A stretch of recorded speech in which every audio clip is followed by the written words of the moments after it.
Hey guys, Chris here, and I'm a Ukrainian Canadian. Today is November 4th, 2023, and let's get to the news happening in Ukraine, shall we?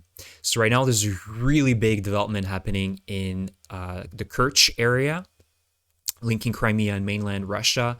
So, it's unclear what exactly is happening. So, right now, there's two situations that could obviously happen. So, it's either the Kerch bridge that's being attacked by Ukrainian missiles, or now some pro-Russian sources are saying that it's the shipyard that's been attacked. And they're saying that the Ukrainians launched 8 to 12 Storm Shadow missiles. And there's more and more rumors spreading that they were actually able to hit a Russian Karakurt class ship, Project 22800 ship that was hit by this Storm Shadow. So you can see that in this picture. This is the moment of impact. At the bottom, there is an explosion. So somebody was filming, and it seems to be in the direction of the shipyard. So I think that it's the latter. And then you can see some smoke also being deployed in on the Kerch bridge. The Russians deployed smoke. So clearly something is going on. I'll keep you guys updated tomorrow. We'll probably have some good updates tomorrow in terms of the what exactly happened. Nonetheless, this is very positive. Ukraine can continue hitting the Kerch area without any problems, and the Russians don't really have much of an answer. Next, now, this is a development that kind of went under the radar, and I think it's pretty significant, but it's going to be significant if. So the Ukrainians confirmed that they were they were working on a new locally produced missile system, and they called it the Grim 2. And now they're saying that they have successfully tested this Grim 2 system, and that they successfully tested it at a range of 700 kilometers, which brings it way, way above everything else that Ukraine has received in terms of long-range missiles.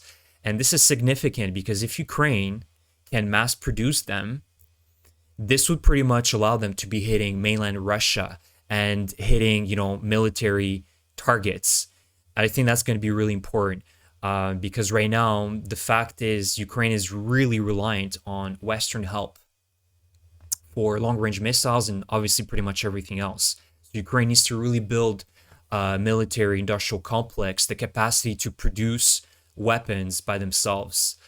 And of course, it's difficult to do it when you're at a full-scale war right at your borders. But Ukraine is showing that they can get it done. But the important questions are, what is the exact warhead size? I believe the first iteration of the Grim 1 was about 480 kilos. So it's still sufficient enough to pack a punch if it's translated in the Grim 2 system, so the newer one. The current stock, how many Ukraine has currently built, and how many can Ukraine produce as well, right? If they can produce dozens of them, that would be great because that's definitely going to make an impact. And if Ukraine can start striking Russian targets in Russia, and I'm talking about military bases, airfields, even, ammunition production facilities, that would be huge. It would degrade the Russians, destroy their logistics, and that would be a step forward in bringing Ukraine closer to victory. And also, what is the production limited by? So if Ukraine can solve all these problems very quickly and start mass producing these Grim 2 systems, it would be massive because it would make it also less reliant on the West for weapons. So that's good. And hopefully Ukraine can produce many, many of these Grim 2s. Next, yesterday there was a picture that was shown that this Abrams tank that was converted into a demining vehicle. So it's the M1150 assault breacher vehicle. And so it's confirmed that Ukraine has them in possession. Now in this picture, you can see that there's two of them. So it's unclear in the article that I read how many Ukraine has received. But you know that unfortunately, it came too late.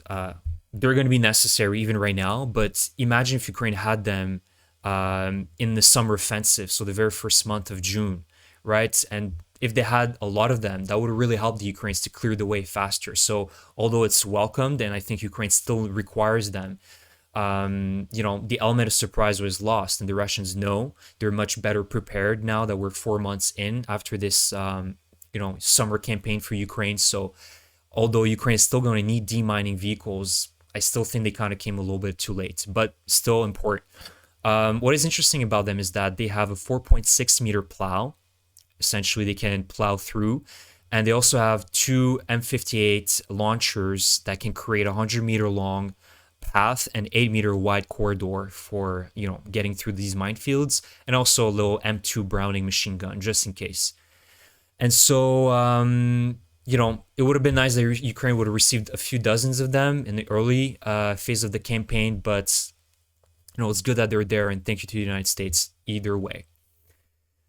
Next, and this is the most important, I think, is the Archer systems. So Sweden pledged these Archer missiles, not missile systems, but artillery systems back in the winter of 2023, so earlier this year. And so now we can see that they're in action. There's pictures that were spread around that the 45th Artillery Brigade, so the Ukraine 45th Artillery Brigade has them. And so they're currently being used in the Eastern Front. So these are great systems because, as you can see, there's a YouTube video that you can just write Archer system and it'll show you how it's operated. In less than 1 minute, it can get in action as 14 seconds, and it can shoot 3 artillery rounds in less than a minute. That's huge. And we know that with General Zaluzhny's interview that I've talked about in my previous video, he was saying that, the Ukrainians don't really have the element of surprise because the Russians are using drones and the Ukrainians are using drones. They're able to really pinpoint exactly what the Ukrainians are and also use FPV drones. The Russians copied the Ukrainians. They started producing also massively their own drones. And so Russia also can easily hit, artillery systems, Ukrainian artillery systems. So in the fact that these Archer systems can move quickly, within less than a minute, they can shoot 3 rounds, they're definitely going to make a difference. Now, it would have been nice, again, that Ukraine received more of them, but again, they're very expensive systems. But Ukraine definitely needs far more of these type of artillery systems because the shoot and scout now is the name of the game, because both Ukraine and Russia have capabilities to quickly find out where the Ukrainians are shooting at and where the Russians are shooting at, right? It's there is a parity here as well, unfortunately. But they're welcomed systems, and the fact that Sweden, truly thank you to Sweden, because they've been giving to Ukraine some of the latest tech, the CV90s, the latest iterations of the Leopard 2s that were modified by the Swedish army, and all these Archers.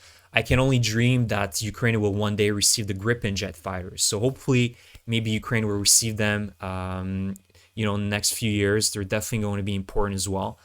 And what is really impressive in this whole, if we look at the big picture, is the nomenclature of the Ukrainian army. They're operating Caesars, the Panzerhaubitze 2000 artillery systems, now the Archers, the HIMARS, the Atacams, just the variety of weaponry that Ukraine has mastered in less than 20 months of fighting is really impressive. And now the Ukrainian pilots are training on F-16s. It's, in my opinion, really an indication of how hard the Ukrainians want to win. And if the world gives up on Ukraine, you really gave up on something good. That's really, I really believe that, because the Ukrainians are showing that they're willing to die. They're willing to do anything to drive out the Russians from their own land. And so this is why, Ukraine is asking and begging for this help, because they really want to win. So hopefully the West hears that message, and hopefully these Archer systems will absolutely obliterate these Russian armored convoys and pushes in the east, because I believe that the 45th Artillery Brigade that will operate them is located in eastern Ukraine, somewhere I think in Luhansk, if I'm not mistaken. So they're definitely going to be useful against hitting these Russian targets. And even maybe they're going to be using them in Avdiivka. These would be very important in Avdiivka as well, as the Russians still haven't stopped with their pushes. So that's the video for today, guys. Let me know what you think, what's going on in Kerch. The situation is developing very, very quickly. So hopefully it's either the bridge or either a couple ships that were Russian ships that were hit. Either way, that's great news for Ukraine. Thank you for your support, and Slava Ukraini!